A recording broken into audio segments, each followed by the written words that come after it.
Hi, welcome to the Lifestyle Herbalist, the podcast where holistic wellness meets everyday living. I'm your host, Dami Vaccaro. I'm a registered dental hygienist, a clinical herbalist, and a certified health coach. And I'm your co-host, Sabrina Cooper, a registered dental hygienist with a bachelor's in oral health promotion, a certified culinary nutritionist and herbalist, and a mindfulness and mindful eating coach. Together, we explore the intersection of holistic health, herbal wisdom, and joyful living. From plant-powered remedies to kitchen medicine, mindful moments, and conversations that feed the soul, we're here to help you feel vibrant, grounded, and inspired in your daily life. So steep a cup of something soothing, settle in, and let's grow well together one episode at a time, bringing you a healthy dose of happiness. Hello and welcome. I am Sabrina Cooper, the host of today's podcast, and I welcome you to the Language of Symptoms series that I've been doing. And today we are going to talk about fatigue, burnout, and why rest doesn't help. You sleep, you take the weekend off, you cancel plans, you try supplements, green drinks, magnesium, meditation, and yet you still wake up tired. Not just sleepy, exhausted in a way that feels deeper than sleep. A kind of fatigue that makes simple tasks feel heavy.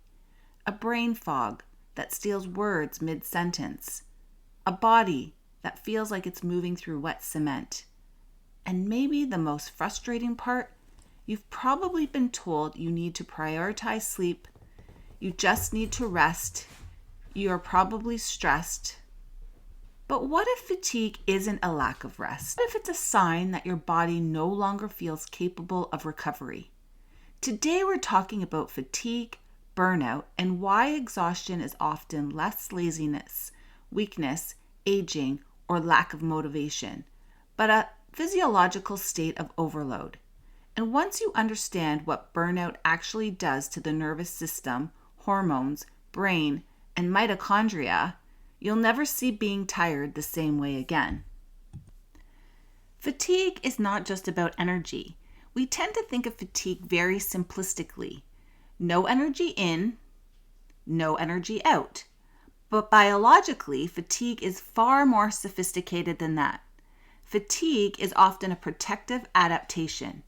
Your body intentionally lowers output when it perceives prolonged stress, insufficient recovery, inflammation, unstable blood sugar, emotional overload, immune activation, poor sleep quality, and nervous system dysregulation. In other words, fatigue is not always the body failing to produce energy. Sometimes it's the body refusing to spend more energy, and that's a very different conversation. The body has energy economy. Your body is consistently and constantly budgeting resources, and survival always comes before performance. If the nervous system perceives ongoing threat, physical or emotional, the body relocates energy towards vigilance, stress hormones, inflammation, muscle tension, and glucose mobilization. Things like creativity, digestion, hormone production, libido, and deep recovery move down the priority list, which is why so many burned out people say, I don't even feel like myself anymore, because physiologically, the body has shifted into the conversation mode. So why is it that rest often doesn't work? This is where it gets really important.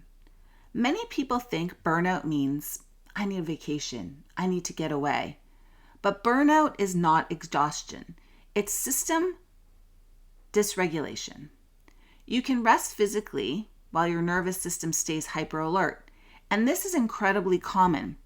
People lie in bed nowadays and always scrolling, overthinking, clenching, anticipating tomorrow, replaying conversations you had during the day, mentally multitasking and looking towards tomorrow instead of being in the moment. The body is still producing stress chemistry, which means the system never truly enters restorative repair mode. This is why someone can sleep 8 hours and wake up totally exhausted. because unconsciousness is not the same as recovery. So here's an example of what we call tired but wired. Let's say someone in their 30s, a woman, let's just say, wakes up and she's like, I'm totally exhausted, but I suddenly am alert at night. So all day she feels exhausted. In the evening, she tries to, settle in, and all of a sudden she's awake. So in the afternoon, she's crashing. She's relying on coffee or caffeine, anxious when she's trying to relax, wakes up between 2 and 4 a.m., feels emotionally numb. But physiologically, we are seeing classic nervous system dysregulation. So in the evening, there's elevated cortisol levels, there's blood sugar instability, sympathetic dominance, and a disrupted circadian rhythm. Her body has essentially forgotten how to power down. And this is what many people call being tired, but wired. And it's incredibly common in chronic stress physiology. So I mentioned at the beginning we were going to talk a little bit the mitochondria. And what is the mitochondria connection? So these are energy-producing structures inside your cells, and they are deeply affected by inflammation, chronic cortisol exposure, nutrient depletion, poor sleep, oxidative stress. When the body experiences prolonged stress, mitochondria often become less efficient, not damaged beyond repair, but protective. Research now suggests that mitochondria are constantly sensing environmental safety. Wow, that's a mouthful. If conditions don't feel safe, energy production is dialed down. Think about that. Your exhaustion may not be because your body is weak, but because it's adapting to chronic overload. So here's another example of someone who's high functioning, who suddenly crashes. Someone that we probably ourselves, it could be ourselves or someone that's a successful professional, someone who's always productive, always pushing, a high performer. They rarely rest, they're just go, go, go.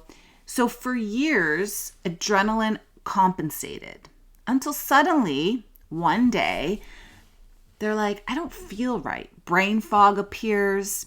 The motivation disappears. You notice that even their workouts feel impossible. Recovery takes days to happen. Small tasks just feel so overwhelming. And they say, I don't understand. I used to handle so much and now I just don't feel like I have the energy to do it. Exactly. They were surviving on stress chemistry, and eventually the body stopped subsidizing the pace. This is often the moment people think they've become lazy. But biologically, the system has hit its limit. So this is why burnout isn't just mental. Burnout is often discussed emotionally, but it is profoundly physical. Chronic stress changes inflammation, hormone signaling, nervous system tone, insulin sensitivity, pain perception, and immune activity. This is why burnout symptoms are so varied. Fatigue, headaches, digestive issues, anxiety, dizziness, hair loss, insomnia, low motivation, and increased illness. The body keeps score of prolonged overload, and eventually symptoms appear not because the body is weak, but because it's asking for a different way of living. So this is the thought-provoking part. And here's the question that I want you to sit with. What if your exhaustion is not a sign that you need to try harder, but a signal that your body no longer agrees with the pace of your life? That can be difficult to hear because many people are rewarded for override. The more you do, the better it is.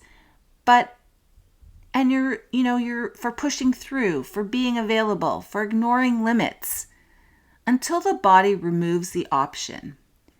Fatigue is often the moment the body says, we cannot continue like this. Like, please, I cannot handle any more.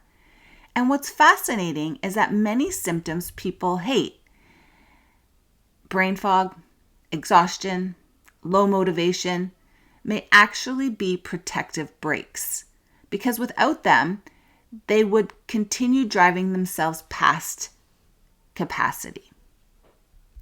This week, instead of asking, how do I get more energy? Ask yourself, what is draining my system? When do I feel most depleted? What activities restore me versus numb me? Do I ever truly feel safe enough to rest?